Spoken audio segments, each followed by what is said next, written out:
गटारी अमावस्येच्या सगळ्यांना मनापासून खूप खूप शुभेच्छा। आजचा दिवस लास आहे गटारीचा। श्रावण चालू होतोय, त्याच्यामुळे चिकन पिणं खाणं असं काही चालणार नाही। काही लोक फक्त गटारी आहे म्हणून साजरी करतात आणि काही लोक श्रावण पाळतात म्हणून लाजच्या दिवशी कुणी गटरेत बुडतंय, कोण सरपटत येतंय, कोण बदकासारखं उड्या मारतंय।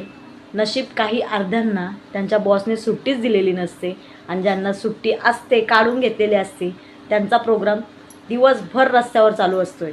आणि सरपटणारे प्राण्यांमध्ये सरडा हा रंग बदलणारा, जसा त्याचा काही संबंध नसतो श्रावणाशी, जो गटारी म्हणून सुद्धा पितो, मज्जा करतो, घरातल्यांना त्रास देतो आणि दुसऱ्या दिवशी गटारी संपली तरी त्याचा श्रावणाशी काही संबंध नसतो, त्याला सगळे दिवस सारखे असतात। अशा सगळ्यांना गटारीच्या मनापासून शुभेच्छा। फक्त घरातल्यांना कुणी त्रास देऊ नका, कळलं?